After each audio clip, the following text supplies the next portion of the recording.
think we can all agree it was pretty convincing. Yeah. I mean, Navi, they kind of steamrolled it there. For a while, Fnatic looked like they had a pretty good advantage. It dwindled very quickly, and then Navi just came into this powerhouse moment where you're like, well, we can't really fight you anymore. BKBs are really hard to deal with our team. And they kind of flopped over. James' wish, by the way, is going to come true. Yeah. We get to see Weaver. Yeah, I was like nodding furiously to him, yeah. He was like, maybe we'll see we pick. I was like, yep, that's exactly what you're going to see. If only we could tell him that it was never being picked up, that would have been.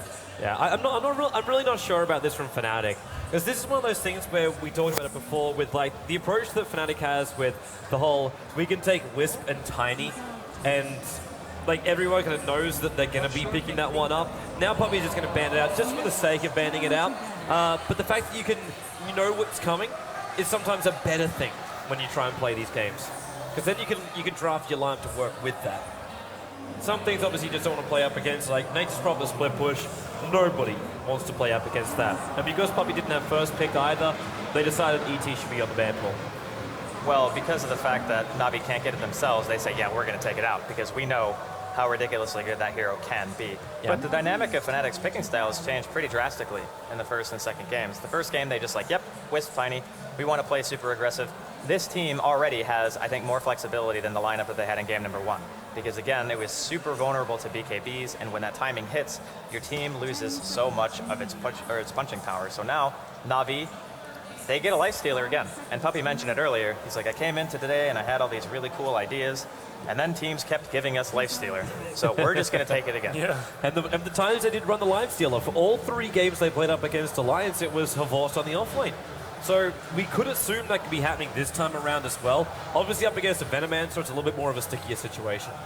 You know, the other thing that Puppey said, I think it might have been in the post-match interview actually, just when they got to the final, he said, this game is all mental. Like, he's convinced that almost all of the matches take place probably in the minds. How much can you rattle your opponent? How much can you unnerve them? We know Fnatic play, they're a confidence-based team. I think it's safe to say that. When they get ahead of steam up, as we've seen so far in the tournament, they're great and they look unstoppable. In that last game, they made a couple of mistakes and then they started to fall behind and they started to make more mistakes. Navi don't seem to get rattled like that at all. So I think their mental strength here is going to show. And like Puppey said, if they get Lightstealer and Crystal Maiden, who worked well for them, and Wind Ranger, who worked well in the last game, they're on a roll. I could see them taking this game. Well, this is full comfort zone for Navi. Yeah. Again, like you are right about the whole like mental game, but Navi are also like you're right. They don't get rattled either. Fnatic are a team which get tunnel vision, but I don't think you'd ever say like Notel's probably the only one which out of their entire lineup which does like the head drops. Like I think everyone remembers a couple of those times, like at the Starlighter Finals, for example, when some things went completely awry. I think it was he was playing a Magnus during that game or something like that. There was just some waft RPs, basically, and things did not go right. And the head drops, and then for the rest of the game, things just don't work. Actually, Notel admitted, like with the SK, one stun misses, the rest then start missing. Start to panic. Yeah. But the rest of them, like Carney's been around for a very, very long time. Things go wrong, and then he's just like, okay, I need to do this to get back into it. Fly takes a rather analytical approach, and then Eero, well, just holds the hand of Notel and says, don't worry, man, we'll get through this together. Well, we haven't seen what heroes are going to be playing yet, unless Notel's playing Venom. Between the two of them, I think Trixie and Notel have probably played an equal amount of the hero thus far, if I remember correctly. The one thing about these lineups right now is that it's really hard to predict where everyone is going, because all of these heroes can do a heck of a lot, especially considering they've even done things like farming Venomancer if you're on the side of Fnatic. So that's still on the table. Mirana, Weaver, pretty ambiguous in terms of where you want to put them. They can go mid, they can go top, they can go safe lane. As far as Fnatic goes, so it tells us a little bit more like it's going to be an off-laner. Yeah, I mean, it could be Trixie's Weaver. It could also be Era's Weaver. It could be Trixie's Mirana. It could be Trixie's Venomancer. I mean, that's the thing. It's like Fnatic, they switch the heroes up so much. That's how they get a little bit of an edge in the draft, is that when Fly picks, he knows that the players in his team play a bunch of different heroes. Yep. So he can do whatever he wants in the laning phase. Do you think it's possible to play a bunch of different heroes really, really, really well? Absolutely. Or do you think it's better to focus on certain types of hero in certain positions? In my personal opinion, and I'm sure there's a lot of people who think differently about this, but if you have a player who is incredibly flexible and can play all heroes at a high enough level to be considered like, pro level or acceptable, then having at least one player on your team like that makes you very dangerous, because you can do so much more with your draft. Where there are some players who just, oh, I don't like this hero, I don't want to play this hero. Limiting your draft in Dota, there's no way around it. It just doesn't help you. Like, you want to be able to pick anything you want for any given situation, and there are heroes that a team will just not pick. Fair enough. It's kind of like what we always said about like Alliance. Like, you could never ban out against him. You want to ban out against Admiral Bulldog, he's got so many different heroes. Flow's got so many different heroes. S4's got so many different heroes. It's just diversity is your biggest strength during your draft. But they're kind of married to their lanes a bit more. Like S4 is a mid player, you know, Bulldog's like an off-lane kind of player. I think that with Fnatic, like you were saying, yes, they can play a bunch of different heroes, but they can also play a bunch of different positions, right? I think that's also kind of important. They kind of change it up a little bit. No-Tail is the guy who can either play a support, he can play micro heroes, and he can play Wisp. Yeah. So Fnatic is one of those teams, though. They're a bit unique in that sense, because not a lot of teams are willing to switch up their roles based on what heroes they're playing, because some person is so comfortable on a hero. I think Wisp is probably one of the few in the pool where you can justify doing that, because he's such a high skill cap hero that you want the most experienced player on that particular hero to play it every time. So that's why it's okay for them to say, all right, one game. Yeah. I think Mirana Bane is such a strong lane. This starts to reveal it. We saw the Mirana Bane before. We saw the Mirana Bane before, and it was made on the DICE side for this weekend. And it's what you need. Like a Nightmare into a long-range arrow. That's something which Lifestealer will struggle, like massively struggle up against. And then you can run the off-lane, which can then be Weaver and Venomancer. These two ranged heroes that are really good about harassing heroes out of the lane. Heroes like a Luna that want space to farm.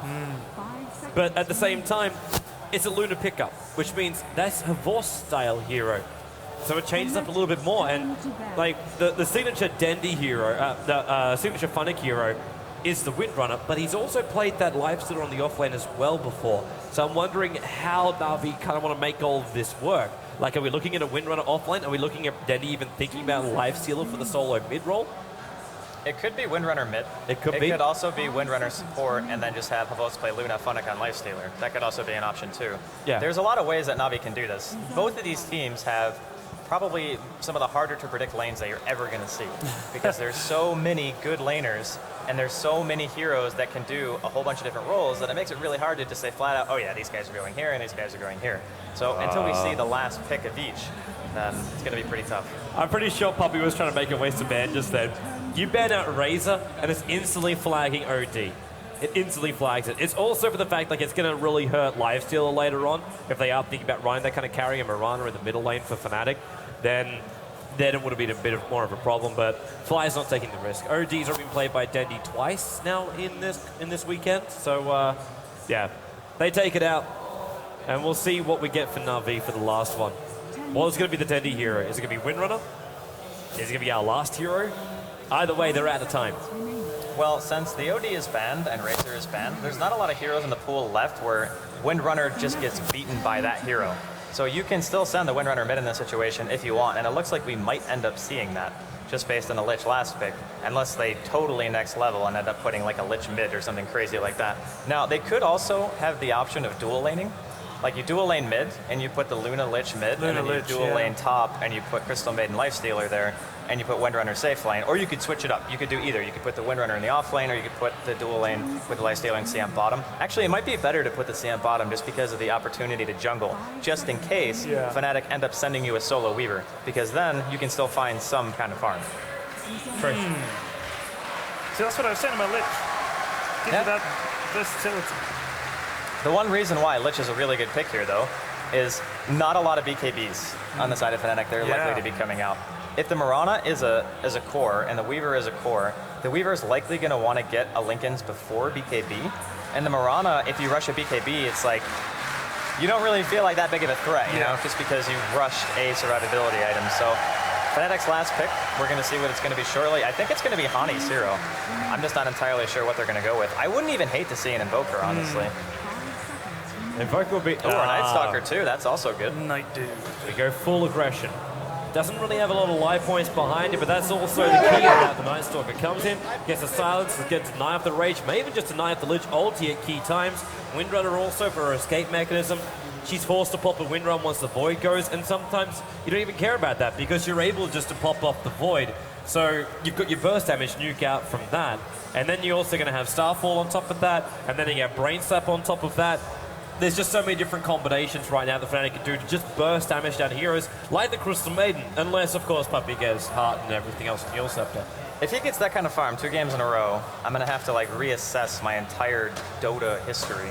Be like, how can somebody... It shouldn't happen. Yeah, it shouldn't happen. It really should not. Like, how much farm he had last game was absolutely ludicrous, and if he has anywhere near the kind of performance that he did in game number 1, I fear for Fnatic here in game 2. But I do want to say that for game number 2 at least, I think that Fnatic's draft has the potential to be insanely aggressive, no doubt about it.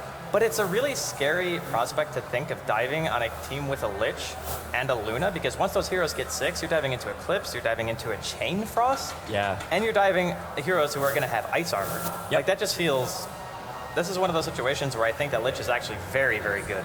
And then on top of that, like, you're going to get caught inside of shackles, you're going to get open wound stuff. I mean, yeah, that's the upside right now for Navi. If they dive in and they get the extra control, then all these things don't pop off. I mean, what am I talking about? Shut up, Toby. You're drunk, Toby. It's okay. I'm sorry. Everyone forgives you. No, it's fine. Don't worry about it. This is, Just give me the game. Just give me the game. But we have to wait. We have to wait for the Swedish TV to do their thing. So, Ted, Sir? how's your familiarity with Night Stalker? I've played him a couple of times. You've played him? A very long time ago. High five. Yes. I mean, we're talking a year or more. Haven't played him since then. Really, that long? Yeah. Oh, yeah. You didn't like him? Oh, no, I loved him. So why haven't you played him? Because I died a lot, and my team said, don't ever play Night Stalker again. You can't listen to your team. Well... I mean, unless they're your friends, and they're better than you. I mean, that's the thing. If I was like solo queue, that's one thing, but... was it me? Did I ruin your... It was not you, no. Okay. If it was you, I'd play Night Stalker, and I'd feel like hell. Yeah, that's true. But I do like Night Stalker here as a pick, just in Fnatic, right? This is the guy who leads the charge. This is the guy who always starts the fight. He is their initiator. Now, in traditional teams, you have an initiator who goes like a Blink Dagger. You have like a Puck or something like that, right? But for a Night Stalker, it's just I run at you really fast, and I try to force the fights. And also because of the fact that they have great follow-up. Gale is amazing teamfight utility, and then you have Weaver who can follow it up with very high mobility. This is a team who can chase and chase and chase and continue to get kills. So anytime Navi get even a little bit out of position, there's going to be huge cleanup potential coming out from Fnatic. Did you see that shot, by the way? They had a shot of the camera, and then it literally just faded in. It mixed perfectly into the game. That's beautiful television. Hashtag production value. Oh, indeed. Right there. And Wepas, our observer for the weekend, we should probably give him a shout out too. Yeah. So we haven't even He's only missed him. a few kills. Oh, I don't know. I'm watching off my screen. Could we ask the crowd, can we get a cheer for Wepas, the observer, this weekend? A cheer for Wepas. There you go, buddy. It's a hardy one. He earned that. It's a hardy one. Well, he is a Swede, too. He's the man. Yeah, he's Swedish. Come on. It's worth cheering for him in this scenario. So there we give little hearts. They're 5-manning the woods right now. Trying to scout things out. Yeah. And they start playing down their wards as well. So they block the easy pull point. 30 seconds. So it's not going to be that easy on the bottom lane. But also at the same time, like you look at the lineup right now. So we get our dual lane for the bottom. It will be Trixie on the Weaver. We're going to fly over on the Venomancer. In towards our middle lane, Harney is Mr. Night Stalker. Bottle Rush. Full Bottle Rush as well. He's got 2 branches and then a couple of shared tangos. Notel will be up on the top lane as the Bane. And he'll be babysitting Era. So we get our predicted lanes out from Fnatic. And as far as Navi goes, Horvorst again will be off on this long lane. Kuro's going to sacrifice 1 creep to start with. He may stay with him. He may just move into a different lane. He's going to stay with it. He's also going to block up the wave. So Kuro is the Lich, but Stendy is the solo mid windrunner. And then bottom lane, dual lane, will be the Crystal Maiden, played by Puppey. Farm. And then Fnatic as the Luna. You know, the thing that James was saying about how it's better to get a blink on Windrunner than a 4-star, I think the thing with a 4-star is it kind of telegraphs where you're going and what you're doing. It gives people time to split. It's less of a surprise. You know, when you get the blink on her, blink shackle is really, really strong. It is strong, but you also have to consider that a blink is one-dimensional in the fact that when you blink in, you've fully committed to that fight, well, right? That's if you blink like in. Yeah, like, but that's what Fnatic was doing. Yeah. I'm just saying that if you buy something like a 4-staff, it costs a little bit more, but it gives you stats. It does give you and stats. It also gives you the capability of saving your teammate. So it's not just... Blink should give stats and plus damage. Don't you think that would be fair? This is why you're not a balanced out. I'm just saying. Wow, that is a lot of racket coming from next door. Keep it down, you kids. Yeah, you rascals, you StarCraft 2 fans, how Keep dare it down you? over there. It's all right, old man. Stop supporting your game. Yeah, our game's better. It's all right, old man. Just relax. Let the kids play. Forced and Era. This is just going to be a real fun lane for the Mirana. Like, very little base damage. Already only going like 1-2 right now up against a 4-1 life stealer. Obviously, Lich is not going to help out this lane at all. But Avor should be having some really good time up here on the top lane. I've got to say, I really like Navi's lineup in this game. I really like their lineup. It's very dynamic. It's very dynamic. But at the same time, like, Fnatic's lineup really lends itself to, like, struggle to get kills. Like, Denny, if he dives on Hani, like, he's just going to get voided up at some point. And then bottom lane, like, you got Shukuchi, you got Gale. This is going to cause both Fnatic as well as Puppey issues on the bottom lane, even though they got good harassment between the two of them. And then top lane, you want to do something, it's going to be a nightmare into an arrow, and then there's no follow-up. It's just harassment damage onto a force for now. You're going to enfeeble as well as Notel is level 2. Does Hero really want to commit to this? Yes, he will. He leaps in. That's movement speed as well for Notel if they can stay with him, but they can't do it. But Kuro, body blocked up. There's no mana for another nightmare, but there's got another arrow off cooldown right now for Hero. He'll throw it out. Kuro evades. He pops this out. He'll die. Underneath the tier 1 tower. And first blood. It goes the way of Fnatic. Kuro kind of took a bullet there for the most. The life of a Lich. You've got to throw yourself under the bus sometimes. Sacrifice, quite literally. The thing is, when the Lich went in, like Kuro tried to bounce the Nightmare off of the list to dodge the arrow, but he was just a little bit late. If he had gotten that auto attack off a tiny bit sooner, the arrow would never have landed, and then that situation doesn't arise. But still, they didn't lose Havos. Giving first blood away, though, kind of not the greatest thing. No Tail got it, so he'll be able to buy himself some boots. He's actually almost got Arcanes. That man has got some serious money for 3 minutes into the game. Wow. And he actually hasn't put a point into Brain Set, by the way, which is a bit surprising.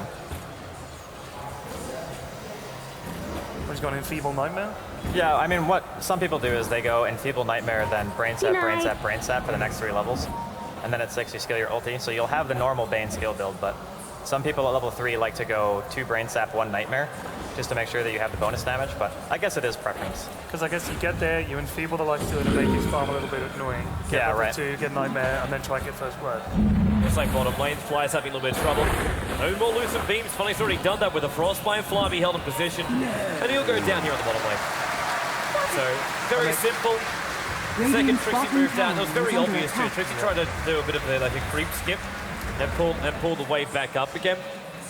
So left Venoman's a little bit exposed on the lane. And given to Fnatic too, that was artfully done. The supports right now are basically going to be the stories of the game. Because normally, you would see a lot of movement on the map because Fnatic have a Veno. But there isn't really a whole lot of movement because both of these lanes are going just directly versus each other. There was a 2v2 bottom. That lane is actually now gone. And we see the Venomancer making his way towards Fnatic's side of the map. So this is going to be the movement that's going to dictate if Navi can actually make any, or excuse me, Fnatic can make anything happen. Yeah. And he might have gone a bit too early there. He needed to wait a little bit longer for Fly, but at the same time, there's already an Observer Ward watching that movement coming down from Fly. But on bottom lane, Trixie, second you realize Venomance is out there, Fnatic as well as Puppey are already on the hunt. And Trixie's backed into the lower corner. Fnatic checked up high, so they know he's in there, but they also know he's not getting any farm and any experience while he's there.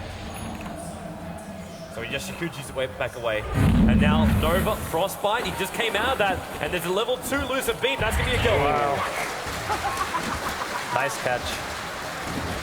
That Sentry was like just about to fade. Like it's going to die right now. So unfortunate that he ended up getting spotted when he was Shikuchiing back towards his tier 1 tower. And that thing was perfectly placed because it covered the whole lane.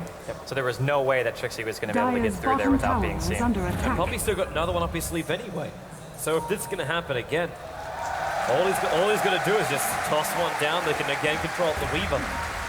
And this is now a Weaver on an off lane who's also died and is having 14 CS. Okay, that's okay, but that death is not going to allow him to transition into items. And what does a Weaver do when he has no money? What do you do when a boss dies on the top lane? Arrow's already gone. Now he's going to open wounds on the Notel. He wants his kill with the Frost, but he can't do enough damage. Not with the Starfall coming down from Era. And the second Starfall. Wow. Era got a little bit lucky there. It bounced onto the Life Stealer and didn't go over towards Kuro. Well, it's only 175 range that the second Starfall lands. I'm not even sure if the creeps were close enough to eat the second Starfall. But still, yeah, it is a little bit lucky. I'm really surprised that they've managed to land that combo twice, because Kuro's reacting instantly every single time he sees a Nightmare. But the downside to it is, if you break the Nightmare and Kuro gets slept and the arrow still lands, then it's actually worse. Yeah, because then you have two people who are disabled. Unfortunate events. Is it, I guess if you fire them both at the same time, or even like arrow then Nightmare, then even if they take it off, the chances of the arrow not hitting are pretty slim. Yeah, but if you arrow first, you're relying pretty heavily on the Bane to Nightmare at the proper time. Well, it's just easier to go Nightmare first. Indeed. Simple setups. Watching Hani in this middle lane. Again, we're seeing a Night Stalker that refuses to leave the lane during this first nighttime cycle. Obviously, with the changes to nighttime, Night Stalker, you're always going to have that little question mark about when is the best time to move out. Because we're 7 minutes in right now, and nighttime wears off in 1 minute's time. Well, typically, Night Stalkers want to get their urn and bottle before they start really being active on the map. That way, when you get a kill, you can just keep going, right? Like, the urn lets you stay out on the map for an extended period of time, and you don't have to worry about, oh, I need this rune or I need this rune, because really, Mana Void is not that high of a mana cost, and Silence, you probably don't need this early on anyway, unless you're trying to silence somebody like a Lifestealer to prevent him from being able to rage. So, I think once he gets that, yeah. Hani's on his way up here. He's still got another 35 seconds of nighttime, so it's allowed to dive in behind the tower. You'll see Puppey, but already Puppey and Kuro are backing up. They've got the Observer Wards in perfect positions. They saw the Weaver try and rotate bottom lane, and that's where Vorce is still quite happy to seem to farm right in front of the Weaver and fight him directly. And Phoenix are going to rotate over to Open Wounds, lose a beam. That's a lot of damage, and they got him. They actually snipe out the Weaver on this bottom lane. And overcommittal there. The Trixie feed comes into play again. Level 2 Shikuchi is not that short of a cooldown. It's still 10 seconds. So every single time you use it, you need to be 100% sure that you're not going to have to use it to escape. He used it aggressively there to try to make sure that he could get more damage on Havos to go for the kill, and he just ended up paying for it. Double smokes from Bane. Is that going to tell you something about what Fnatic want to do in a moment? We got Arcane Boots and Smoke. A rotation to kill when you're walking around with Fiend's Grip. Absolutely Best not. possible thing if you can just catch out Fnatic. Because right now he's got 3 for 0. He's worth a lot of money if they can pick him off. Absolutely not. I think the biggest problem right now for Navi is the fact that, or excuse me, for Fnatic, is that Fnatic is free farming. Oh, there it is. There's that Fiend's Grip. And then Trixie just opens up. Here also TP's in to lend a level 4 Starfall. Burns out all of his mana to do so, basically. But that now means that they have to kind of push this in now. Like, they've brought down Fly as well, so 4 heroes being committed to that bottom lane, while Hani is being chased down by a DDing Dendi in the middle lane. But No Tail's TP in's enough just to scare off Dendi. And this is Dendi who has phase boots at almost 1,300 gold 9 minutes in, while running a bottle as well. This Night Stalker is going to have to do some serious work. Do you think that the changes to nighttime mean that the Night Stalker was almost compelled to sort of go in the second nighttime? Or? Yes. Yeah, pretty much. When you get to the first night, you don't even have enough points in your Void for it to be maxed out, and you're not going to have a point in the Darkness. Depending on the skill build that you go, Hani has opted not to hit it, so he doesn't have any Darkness just yet. But the next night is pretty much the one where you always go, because you know you're going to have your core items pretty much completed. Well, Puppey's in trouble. You got Trixie over on the side. Is he going to throw the bugs out for this one? There's a couple of Centaurs on the walk through, and maybe Trixie does have enough damage to try and do this, but with a Frostbite, no. He'll be held in position a little bit longer. Still worried about how much space now. Like, Funix rotated the lane, and he's up on the top now. He's up on the top lane chilling. Avos is just on this bottom lane, and there's just nothing that's there, because rotates around. He's running ahead of Myers, looking for kills, TPing down the bottom lane, coming back up towards the top lane. There's just no control coming out from Fnatic on any of their lanes. This is another trap that I think they've kind of fallen into. They've picked a lot of heroes who don't necessarily translate very well into super late game, except for the Weaver. But the Weaver doesn't really have any farm. They've put him in a position where he's not going to get the kind of farm that you want a one roll to have. And he is going to go Midas, so he'll have that kind of recovery stage. But the problem with Fnatic's team, unlike last game, they're not really that great at defending. They're better at fighting instead. Like, they want to try to go for dives. They want to try to play aggressive. When you're getting pushed into with these heroes, the only counter push you have is Shikuchi and Starstorm. So if Navi ever get a decently sized creep wave and they want to take a fight, it's going to be very hard for Fnatic to deal with that. Yeah. looks like Navi are going to move in for a fight. Then he's missing one thing, and that's his bottle. Didn't grab it on the courier on the way through, but right now, Trixie, he's down way too far. There's a sentry ward over towards the west, and they're going to drop another one on the north side. Or do they? No, they actually don't have any kind of invis reveal, but the Shackle will latch on him, and with the Moonlight Shadow, they know he's in there, and Poppy's going to throw the ulti out. Trixie has to time-lapse, but he did it! He held it! He was worried about being exposed again. So even if they can't see it, they managed to kill him. Top lane did go down, though, the way of Fnatic. The tower, I mean. So tower gets killed. Midas picked up now on Honey. Not going to go for the urn, just going to go, you know what? That's a 3 Midas lineup, man. The best way to win is to acquire gold. And hey man, Puppy said that, so I can't say that it's wrong. This is a 3-core Midas, though. They could really end up paying for this if Luna starts pushing. That's the thing, though. When you invest this many Midases, if the other team doesn't push, it will actually be very good for them. Oh, yeah. Because then they'll have 3 heroes who are consistently getting that extra, 25 to 30% more income, basically. And the longer it goes, the better it's going to be. And on the side of Navi, we don't see a whole heck of a lot of Midases at all this game. The only one who's going to be getting one is going to be the Crystal Maiden again. So Puppy is probably going to have some ridiculously high farm on a CM. But other than that, since the 3 heroes who bought Midases or are buying Midases on the side of Fnatic all need the farm, they're going to play for the long game. Like, they're not going to try to play any aggression unless they know for sure that they can get away with it. Just looking at the net worth, and Weaver is already behind CM in net worth. But that's kind of expected. His support left him in lane. Yeah. Fly basically said, I don't want to be down here anymore. Goodbye. I'm going to start trying to make things happen in other lanes because we're not really getting the better of this exchange. Still can't believe it. That net worth you're talking about, man, it's going to get even worse now. So Poppy's now finished his hand of Midas, so we're on our way back to what we had in game number 1. We just pray we don't actually get there. And looks like Fnatic don't want to wait for it. They're smoked up and moving through this bottom lane. They may have been slightly spotted out. There was a sentry ward there, but there's no full vision over towards the side. But Kuro is hiding behind the tier 1 tower anyway. So if Fnatic want to try and commit to this, they want to try and take out the tower. They haven't seen Kuro just yet. They do know he's in the neighborhood. Radiant's bottom tower, but he hasn't poked up just yet. So a lot of patience coming out from Kuro.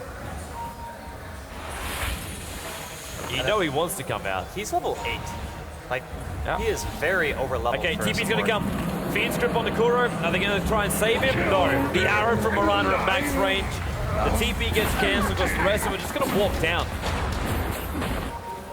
Kuro comes back to life again just a couple of moments time. He doesn't have buyback available. They use the fortification to try and force this 5-man ball of Fnatic back out again. And Dendi, he's just going to invest. What a shackle. What a no-tell as well as Trixie. The eclipse from Fnatic will go off and no-tell. They did one more hit with a brain sap. Brings it back up again. The CM will drop the ulti up, but it's a little bit too far on the right. It's not affecting any of the heroes right now. While Trixie, as well as the Mirana, was chasing Dendi down.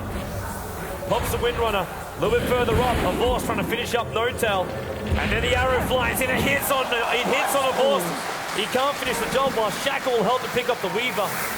Honey's going to run back out of here. He's heading up north. I think he wants to try and turn this one. Kuro comes out. The Void is on him to Starfall as well. The extra drop, where it is. Kuro into the tree line. He's hiding. Era can't see him. He can't attack. Natalie Jolie going to bounce with the green wave. Shackle over to Era. Kuro did go down the nice. Going to pick him up, but one more hit. Dendi finally gets it in. The Mirana will finish the job on the Windrunner. And Hani is still this nighttime. But he won't be diving Poppy behind the tier 1 tower. That was a really weird fight. That was long and messy. That was, honestly, though, one of the best kind of fights that Fnatic can take. Because like I talked about during the beginning of the game, it's like, Fnatic are amazing at chasing, and long drawn-out fights like this. Poppy's dead. Yeah. Easy catch out, and that's going to be Trixie as well as Puppy. Trixie as well as Hani, ganking up to kill off Puppy. But every single time Navi take a fight without their full 5 there, it's already better for Fnatic, even if the fight is even, because no matter how many heroes are there, you have a Night Stalker, you have a Weaver, you have Mirana, insanely mobile heroes, and you have high control with the Bane.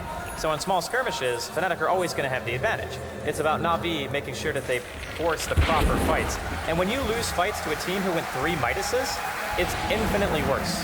Yeah. Well, tier 1 tower will now finally drop on the bottom lane. There's just no way to stop that kind of thing. Fnatic's going to keep rolling with it. At the same time, Funnick over at the Ancients. He's only got 1 point up in the Glaive, so this is taking a very, very long time to finish the job up here. But with Avors being able to tank it up for him, it's really good experience. We've already got Luna, who has a level 2 ultimate now, once it comes back off cooldown again. And they just scouted out the DE rune as well on the top river. Gotta make sure they grab that one up before Fnatic get there, because Fnatic are starting to rotate up. But the Observer Ward from Navi is keeping tabs on it all. Sitting just a little bit deeper inside the dire side jungle. This is one of those games where Midas's might just be the deciding factor in terms of who stays ahead, because every fight that Fnatic take and they don't just get crushed, it's just more time that they're allowed to have this extra income and the extra experience that you get from Midas. Well, not necessarily. I thought it was okay as long as they avoid direct confrontation, but since they saw an opportunity to jump where they say, hey, they're split up, we can go. They're not avoiding anything, man. This direct confrontation. The leap up from Era. There's already a shackle over on Fly, and the Fiend's Grip is on a Force. The Fly, he gets the ulti up on all of Navi, but then the Eclipse comes out from Fnatic, and it melts the Weaver. It's going to take out Honey to stuck around, as well as taking out the bait. The buyback came from the Mirana. The arrow flew. He tried to use the oldie Kuro. Obviously able to live through that. Not going to be able to go critical from what he was affected by. And then Era and Hani, they won't be able to catch up for this. Wow. They had buybacks and they weren't able to get a counter gank. That was 3 for nothing. Yeah, to be fair, that wasn't really a direct confrontation. Now we're just getting caught. Yeah. A direct confrontation is more like, all right, we have 5, we have 5, we see each other, let's fight. That was more of a, oh crap, I guess we're fighting. And then lose 3 heroes straight away, buy back, and don't get anything from it. So that's the kind of fights that Navi obviously want to take. And they might be able to actually get this tier 1. There's some TPs coming top though. Fnatic might want to look to defend. That was the value of the Venno there, because 2 of them had to TP out just because of that Venno. Dire's top tower. Unfortunately, it's not lethal damage, so instead of dying, that Lich was able to get away with basically no health at all. So that also means now another tier 1 tower going down in favor of Navi. That actually keeps the towers completely level. The only difference is Navi holding their tier 1 tower in the mid, which is obviously a very good thing to have. Notel's going to snipe that Invis room from the top river. So Avor's just been warned he's going to back himself back into the jungle. But that's exactly where Hani is right now. Hani is about 1,600 gold away from having the BKB up for him. I think he's considering ganking up the bottom lane, but he's got no darkness, and we've only just started daytime. He's going to be so passive at this point. I think once he gets a BKB, it's going to be quite a bit easier for him to just go into the fight, find the target that he wants, maybe throw out a silence on Havos, throw out a silence on the Luna to stop Eclipse from coming out, so the rest of his team can follow him up. Because if you engage into Navi, and you're the Night Stalker, you need to be magic immune. There's no way around it, because you can get shackled, you can get frostbitten. The amount of damage that they have is absurd. So fighting before that point is very dangerous for Hani, and he needs to be the frontline hero. No one else on the side of Fnatic can take that kind of damage and walk away from it. So once he gets that item, I think we're going to start seeing a lot more action here. Well, the action's going to start, man. 5v5 confrontation. Navi's making it bloody obvious where they're pushing. Everyone through the bottom. There you go. Catapult as well as basically a double creep wave here. They want tier 1 and they want tier 2. Avors might get enfeebled for the moment, but this won't phase him at all. He's only meant to be there as a tank. Damage is always great, but once the enfeeble wears off, then he'll have his full damage back again. But that tower is toast. The Eclipse, the Lucid Beam's already going out on Notel. Just trying to keep him at a bit of a distance. Same with the Nova. It's just more of a filter going out. And Fnatic, they can't contest the tier 1 or the tier 2. But you believe 90 minutes in, and you can't contest a Lich when he's pushing with the rest of his team. Can they Rosh now pretty safely? Well, they can Rosh. The problem is there's still a tier 2 mid up on the side of Fnatic, so getting to Roshan is very easy. Yeah. They don't have any vision of the pit, but obviously Navi don't know that. So it's kind of hard to say, yeah, let's just go straight for the Roshan. The person who would have to tank it up would be Fnatic, and Fnatic is left because he's the hero with the helmet. It was the ward dominator. that Kuroki dropped near where their tier 2 was that made me think they were going to see if they were being followed and then go for Roche. But yeah, with the tier 2 there, it's obvious they can't. Well, because they don't have sentries, a Mirana ulti can always pretty much cover the distance from the base to the Roshan. Right, right. So it's always too big of a risk to just say, yeah, we'll take this and hope that they don't know. Because all it takes is an arrow to start the fight, and then it looks really hard for Navi just straight away. Now, I got a question for you about Lifestealer. Okay. He's got Rage. Right. That's great. Is it ever okay to build a BKB on him? Because that way he'd be magic immune for like forever. Very seldom do people buy BKB on Lifestealer. It doesn't remove Enfeeble, which even if it did, I don't think it would be worth buying the BKB anyway. Just because if you're getting a BKB just to remove Enfeeble, then you've kind of drafted a team that has no damage. Right. But obviously they do have damage because they have Chain Frost, all the other team fight abilities, and Luna Aura. So the only time you ever need a BKB is if you already have like 3 or 4 really good items, and the other team is only ever trying to disable you, and they're ignoring the rest of the team. And even then, it's hard to justify because if you absorb all those disables, they're not being used in the rest of your team, right? So it leaves them a lot of room to do whatever they want. But for the most part, Lifestealers just don't go BKB. Yeah. They do get one BKB at least, so it's going to be finished up on Fnatic. And they're going to 5-man smoke this one up. It is 5-man smoke, even though 4 technically only in the smoke. Because there's an Infest up on 1, and now No Tail. Shackle flies, it won't latch over towards Fly. So Nightmare himself up, Arrow Dendy! It only just missed him, it tags Kuro at the back. A full 5-second stun, but the damage is done.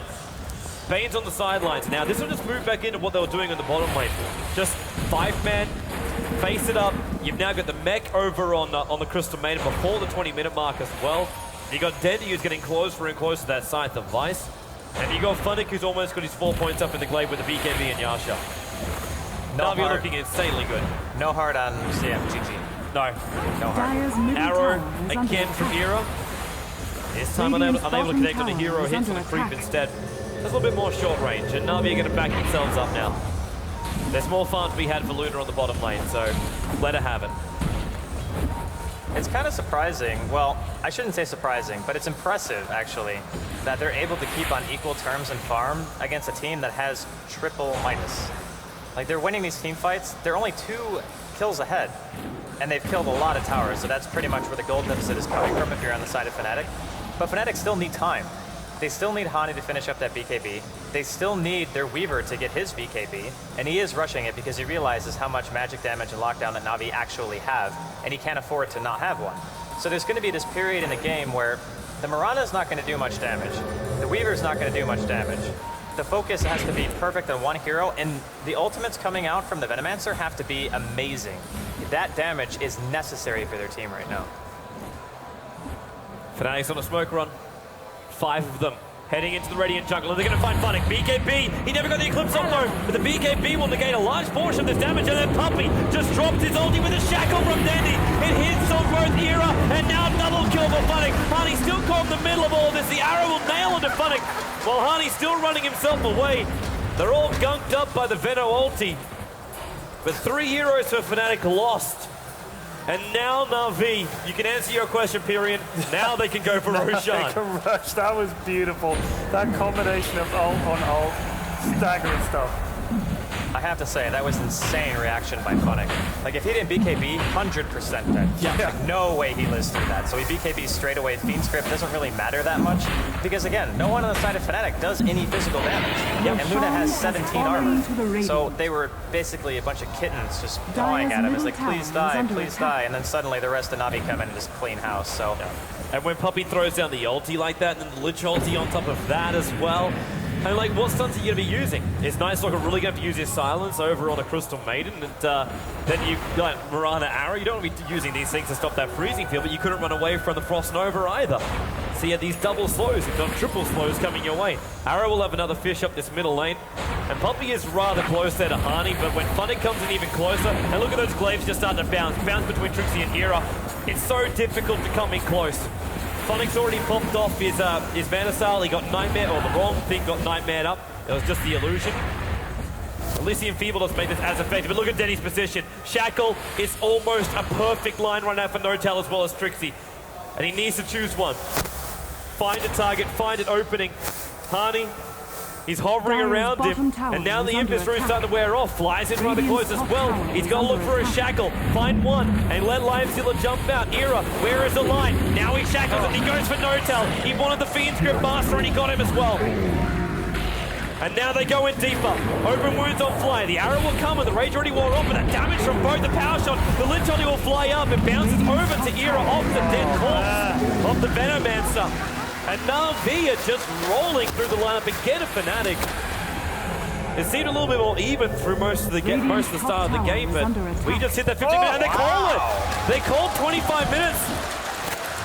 Fnatic just say no more.